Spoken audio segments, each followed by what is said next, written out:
We are going to get into this article that people are misinterpreting and thinking that these islanders are not going to be able to fully profit with brand deals.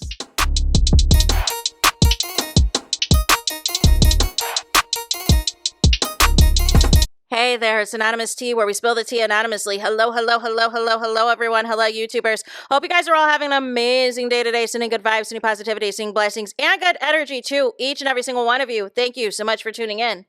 So, anything I say is alleged and in my very, very personal opinion. This for entertainment purposes only. None of this is personal. The Copyright Act of 1976 is in the description box. Some meat and potatoes, some housekeeping items. So, today we are talking Love Island USA Season 8. And I want to get into this article from The Hollywood Reporter because there was a lot of people who were online basically saying that the Love Island Season 8 cast, that they're in 360 deals, that they can't do anything, and all of this and all of that, and the show's going to take a percentage of their brand deals and their sponsors and all this and all of that.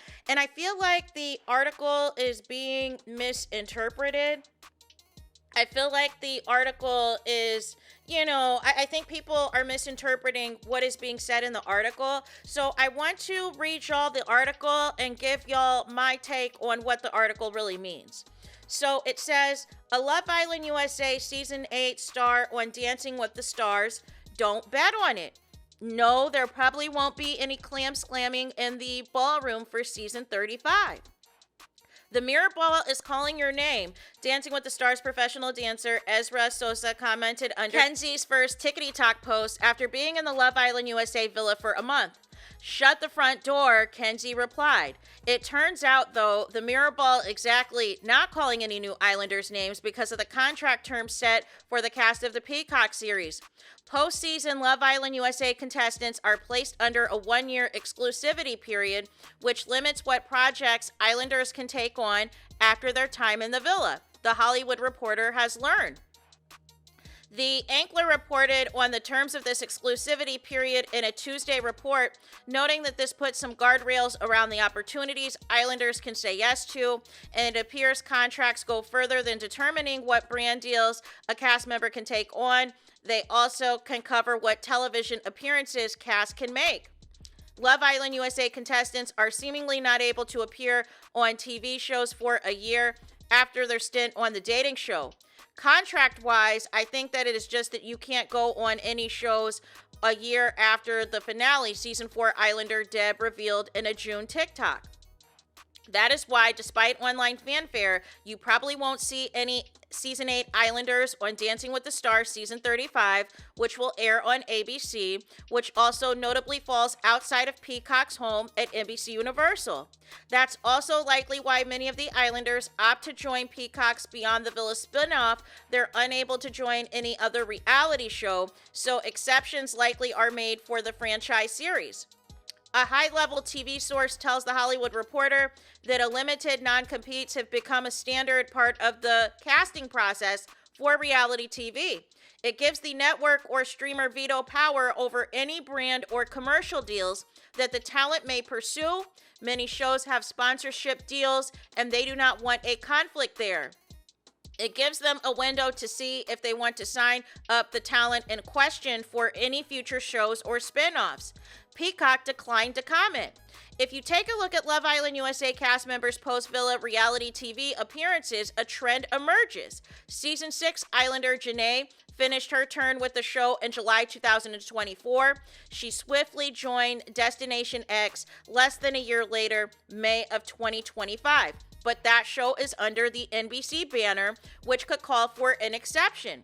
Rob Roush also finished Season 6 in 2025 and appeared and won the Traitors in 2026, falling outside of the one-year period. Still, Traitors is on Peacock, which falls under NBC, keeping the TV appearance in the family. The first contestant to hail from any Love Island show, Maura Higgins of the UK's iconic fifth season, will make her debut in the ballroom this fall. She will be joined by a fellow franchise face and Aftersun host, Sierra Miller.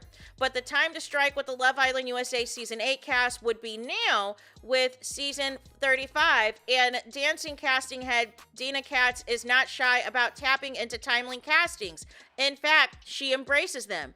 Take Miller, for example, who was caught in the middle of a reality TV scandal earlier this year, right before the dancing cast was announced. Plus, it didn't hurt that Katz and Miller had already worked together on Traitors, which Cass always cast for. I already knew Sierra. She was on Traitors and she was wonderful. She's stunning. She's gorgeous. She's all these things. Katz told The Hollywood Reporter in April. And then the stuff that happened to her, it was really an of the moment thing that we all felt it was at the right time. We really wanted her on the show, but it was also the right time to announce her. So it appears if Love Island USA fans want to catch up with their favorites from season 8 on the small screen, they might have to wait to tune in until Beyond the Villa season 3 next year. Because yes, things can always shift, and exceptions technically could be made for an islander to make the jump from Fiji to the ballroom. And if the casting doesn't happen this year, there's always season 36. But unless they've managed to make a name for themselves outside of the Love Island universe, take Higgins, for example, that 1-year exclusivity period means time, or better put, the terms of their contract might not just be on the Islander side. So I wanted to get into this because people are saying that the Islanders cannot do anything for a year and they're going to be missing out on all these deals and all these opportunities. That's not true. All reality TV shows have basically what you could call a non-compete, right? So if you're with CBS, if you're on Big Brother, if you're on Survivor, there's a time period after that show that you can't, you know what I'm saying, compete on other shows. And this is the same thing that Love Island USA has implemented, which I am shocked that people don't understand what it's really trying to say. All it's trying to say is that right now, Kenzie cannot go, for example, on Dancing with the Stars. Now, I don't know what the contract terms is for the Traitors, but keep in mind, Rob and Maura and previously Sierra have all been on the Traitors. It seems like their exclusivity is different than what Love Island USA is. And that allowed them all to be casted this season on Dancing with the Stars.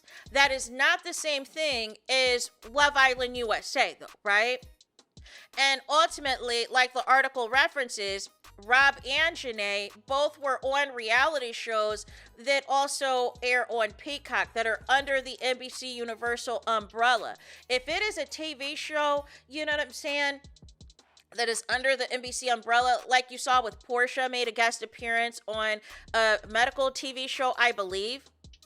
That is under the NBC umbrella. That's not a conflict of interest. Basically, what NBC Universal wants to say is, hey, we got the #1 show here in Love Island USA.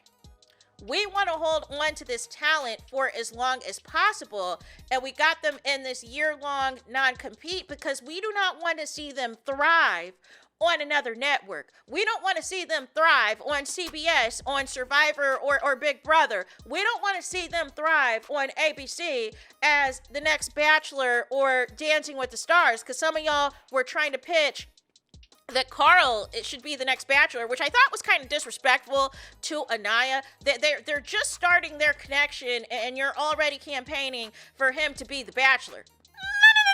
No. That can't realistically happen anyways, even if him and Anaya don't work out, because again, they're in a 1-year exclusivity with Peacock. So basically what that means is some of them might potentially be on the next reality star celebrity season of the Traitors, because again, it falls within the NBC Universal Peacock umbrella.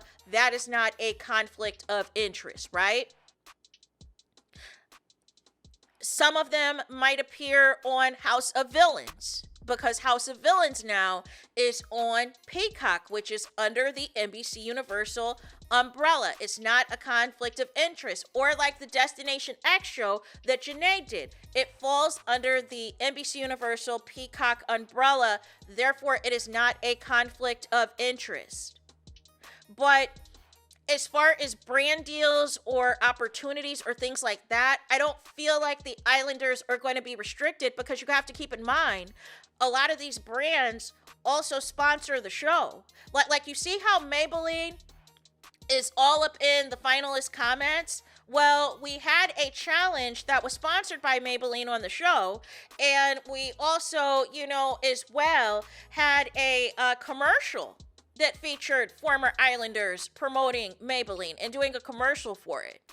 So there are some of these brands that are sponsors of the show that are also in these Islanders comments. Now, the thing of it is, all these brands are in these Islanders comments, but the name of the game is securing the actual brand deal. So I don't hype too much whenever brands are in the comments, unless like what I saw with what Disney did, and basically was like, listen, like here, I sent Anaya an email. You know what I'm saying? I sent Anaya an email that you and Carl, you know what I'm saying? Anaya and you need to come and work with us for Disney. That is independent of anything related to Peacock. That is not a conflict of interest. You know what I'm saying? Because ultimately, yes, the head of Walt Disney is affiliated with ABC and ESPN and things like that, but this is a separate entity. This is the Walt Disney Parks, the Disney Parks, if you will, to where they're going to do like some type of Disney fairy tale type of theme setup or whatever the case may be for Anaya and Carl. But I think what the delay is with some of these brands that are reaching out to these Islanders and telling them to check their DMs, like I saw with Anaya, especially North Face wants her, Liquid IV wants her, and a few others that are like, listen, check your DMs. They want to secure something. They want to work together. But the thing of it is, a lot of these Islanders, they just got out the villa. You know what I'm saying? The finale was a couple of weeks ago. I think right now what they're doing is they're trying to secure their team. They're trying to secure, a PR team as well as a talent agency that is going to book them for opportunities. That has nothing to do with Love Island USA. This is an opportunity for them to capitalize off of their newfound fame, their newfound success. They've got millions of followers on the Instagrammies. They got millions of followers on the TikTok. Now it is time to strike while the iron is hot. And I also want to discuss as well, when Nick Viall said on the Viall Files that apparently Love Island has pulled some press credentials away from people or is limiting the press credentials of people. And I said this is, the Huda and Ace effect, right? That might have ruined the press run for some of these Islanders. But what I didn't say was that nobody could do press at all. It sounds like what they're doing with Kata and Melanie, because they know that the fan base and the general public does not like their couples, does not like Sincere, does not like Zack Attack, is they're going to be apparently, allegedly, on an upcoming episode of the Nightcap reality T show. And again, that is not the same show as Shannon Sharp and Ocho Cinco's. That there's a whole nother Nightcap reality T show that exists that apparently it's going to be Kata and also Melanie that will appear on that show, right? So it sounds like to me that there is only going to be certain approved podcasts, certain approved interviews that these Islanders can go on. It's not that they can't do press, but basically whoever their rep is or whatever the case may be, they've got to check in first with their rep at Peacock to say, hey, is it okay for me to go on this podcast? And it seems like they're being less restrictive with like Kenzie and Dylan and Corbin. It seems like they can go wherever, for the most part, it doesn't seem like there's been pushback on where they can go for interviews.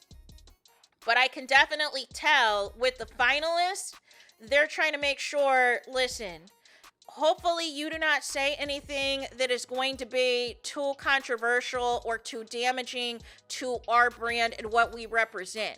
What happened with Huda is it basically, on her Call Her Daddy appearance, she basically leaned into what the fans were saying on Twitter, who didn't like Shelly and Alandria.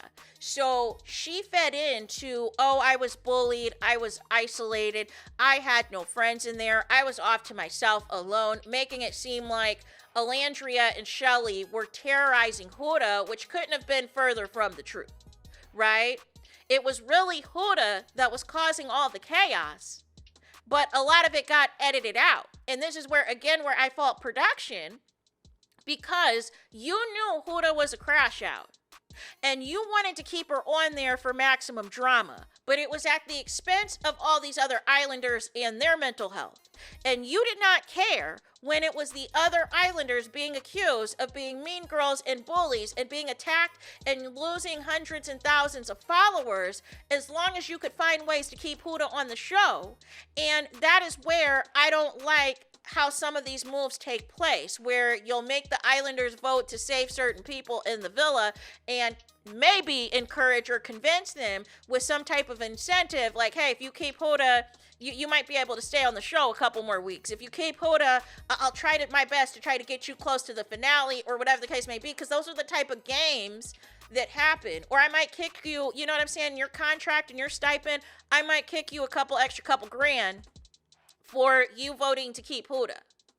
You know what I'm saying? It's stuff like that goes on. If you guys ever watch the show Unreal, that was put on by a former producer of The Bachelor. Those are the type of games that production plays with some of these contestants, because ultimately it's about how long do you want to last on the show? How far are you willing to go to stay on the show? Even if that means keeping some of your ops, even if that means doing the X and the Y and the Z. But ultimately what happened, Huda dated Louis, who is on Netflix, right? Who has been on several Netflix reality TV shows. And so what happened was, when Andy Cohen was hosting the reunion last season and wanted to get into Huda and her relationship with Louis, she wanted to act like, there was nothing to talk about. She wanted to tell Andy, oh, I can't talk about that, it's Netflix. That's going to mess us up with Netflix. And Andy was like, but you're under contract with us. You're under contract with Peacock. So I feel like what they're basically trying to say and do is, we do not want any conflicts of interest. We don't want you canoodling with people over at the Netflix and everything else and putting our brand at jeopardy. Because I don't know if y'all saw, there were some Islanders who now are appearing on Netflix shows, who are now appearing on The Perfect Match. Like Justine's been on there from season 2. Also, Carrington from season 2 has been on there, and all the things. And Yaman was just recently on there from season 1. But I think they had different contracts and different non-competes and all the things, because even Carrington said Carrington was just on Love Island Games. You know what I'm saying? And was just on Love Island All-Stars, right? And so ultimately, he said he was able to negotiate his contract that allows him to go on other reality shows. But it sounds like if you are on the main season of Love Island USA, there is a stricter 1-year non-compete clause, is what it sounds like to me.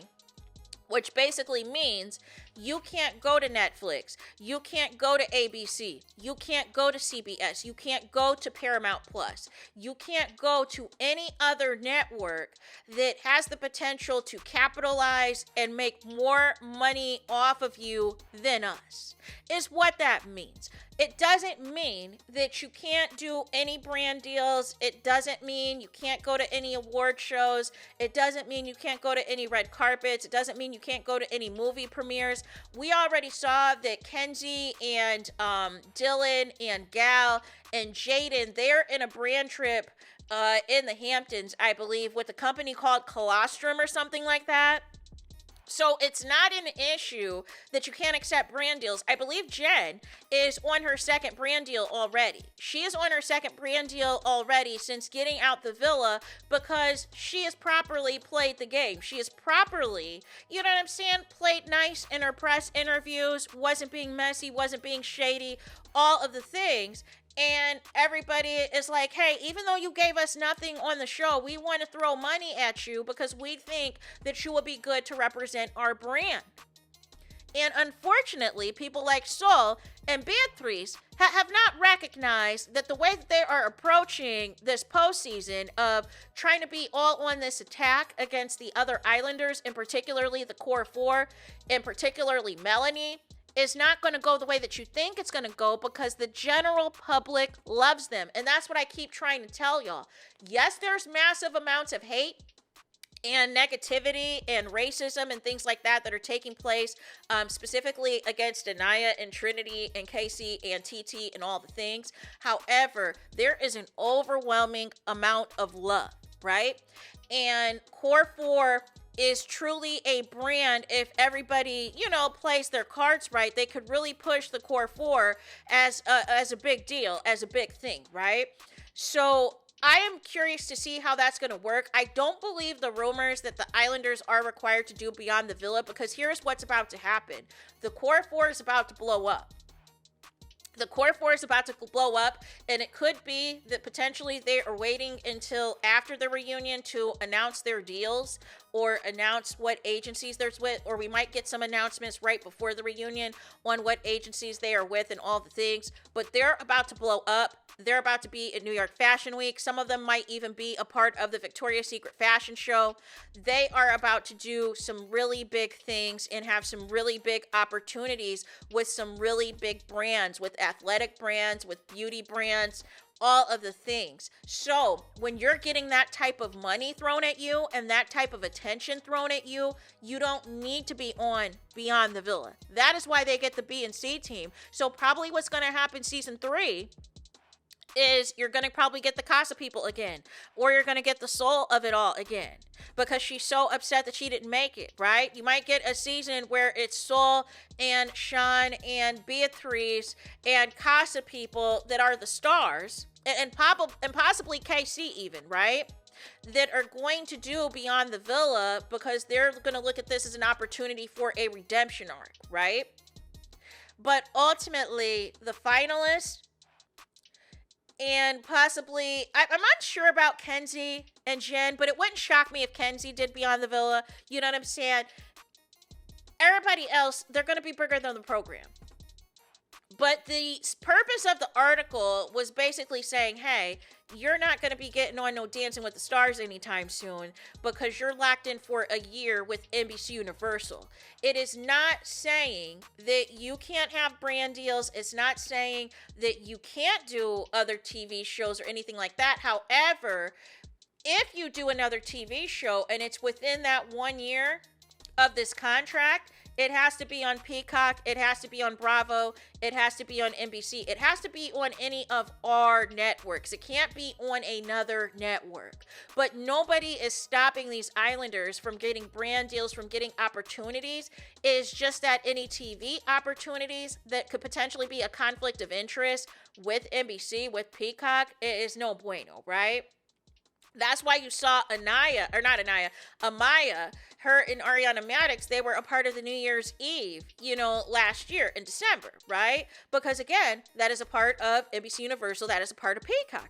Makes sense. Don't be surprised if you see when they announce again whoever the next celebrity season of The Traitors is going to be, because keep in mind, we're going to have a civilian season of The Traitors coming up, is that they might tap into some people from season 7 or season 8, a couple of Islanders, right? And more so season 8, due to it being, the most viewed, and they want to market this cast. It really seems like to me that the show is done with all things season 7, if we want to keep it a buck. But it seems like they may have a plan for some of the Islanders of season 8 that they want to make sure they can utilize and repurpose, whether it's them to get on Love Island Games or for them to be on Beyond the Villa, right? Or the Traders, or Destination X, or House of Villains, all the things, right? So that is it, you guys, for this video. I need y'all to do me the biggest favor, and that is to hype the video, please. There is that. That is it. That is all. It's todos es final. It's finito. It's the end of the road. See you in the line for this video. Let me know your thoughts in the comments. Please do not forget to like, comment, and subscribe. Hit the notification bell so you're notified the moment I post new content on my channel. And with that being said, I'll talk to you guys again very soon.